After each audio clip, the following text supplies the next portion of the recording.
If you are the reliable one, the anticipator, the fixer, the person who quietly makes sure everything runs, this conversation might make you a little uncomfortable because overfunctioning does not look like a flaw. It looks like competence. It looks like leadership.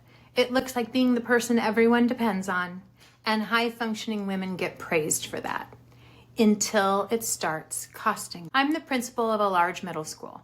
My day begins at 4:45 in the morning when my alarm goes off. Before most of the building is awake, I'm walking it, checking doors, looking at who's absent, mentally reshaping the day before it starts. And once students arrive, the rhythm changes completely. Supervision, radio calls, parent visits, staff crises, bathroom vandalism, students leaving campus, classroom support, IEP meetings, evaluations, budget conversations, district committees, athletics, band concerts, choir, orchestra. The days does not end when the work is done. It ends when I am too tired to continue, usually around 6, unless there's an evening event. Then I just keep going until everything is buttoned up. And here's the truth no one really says out loud. There is always more work than can be done in a day. I could work another 3 hours in the evening and then another 12 on Saturday and Sunday. Always. It's not dramatic. It's just constant. There are days I leave with a water bottle that is full because I never opened it. Not because I'm heroic, because I never stopped moving long enough to notice I was thirsty. And when I finally do notice, usually driving home or when I pack it back in my bag, what I feel isn't pride, it's disappointment.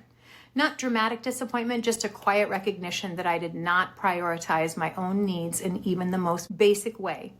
Drinking water is not a luxury, it's maintenance. And if I'm bypassing maintenance, that tells me something about the system I'm running. That's when I realized this wasn't just intensity, it was overfunctioning. The teachers in my building are capable, more than capable. My team is strong. This isn't about being the only adult in the room. It's about how quickly I step in before they even need to.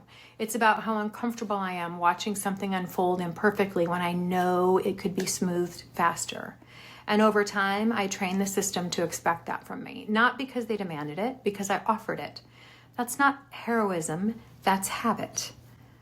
Overfunctioning is not about incompetence, it's about absorption. It's about quietly taking on more and more and more because you think you can and because no one stopped you.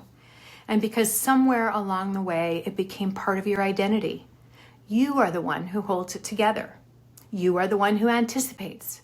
You are the one who fixes, and you are the one who smooths. And if something drops, you assume it must be yours to catch. Here's where I'm going to push back a little.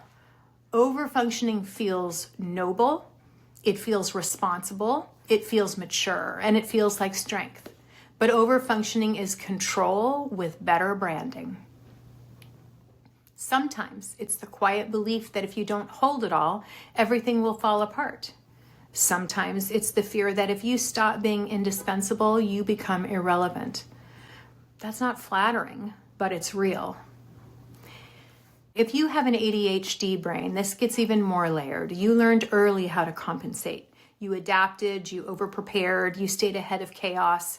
Competence became safety. And then adulthood rewarded you for it. You became reliable. But reliability without limits becomes depletion. There is always more. I could stay until 7. I could stay until 8 p.m. or 9 p.m. or later. I could answer the last email. I could fix the last scheduling glitch. I could smooth the last conflict, and I would still wake up to more. At some point, I had to admit the workload is infinite. My nervous system is not. And that's the inflection point. So what do? You cannot resign from adulthood. You cannot abandon leadership, but you can recalibrate structurally. First, delay intervention. If something isn't urgent, do not solve it immediately. Let someone else try. Let them struggle a little. Overfunctioners panic at struggle. We equate struggle with failure, but struggle builds capacity. If you step in too early, you rob people of growth. and you rob yourself of energy. Second, return responsibility calmly. Instead of fixing, try, what's your plan? And then stop. Do not fill the silence. Do not rescue the pause. Let them think. Silence redistributes weight. Third, stop competing with an infinite workload. There will always be more. Define what truly matters today. Finish that. Leave. The work will still be there tomorrow. And here's the uncomfortable truth.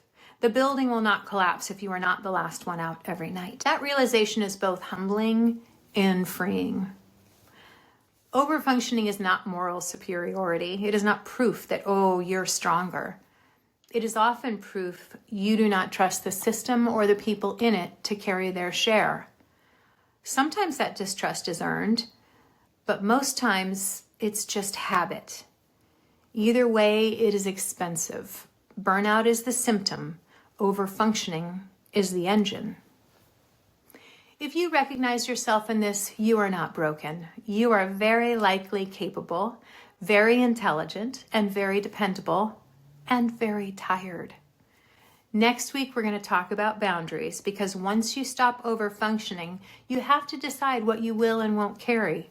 And that conversation is where things get real. If this feels familiar, subscribe. We're building this framework together, one layer at a time.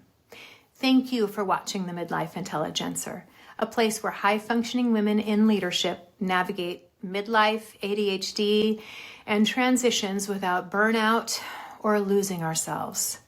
See you next week.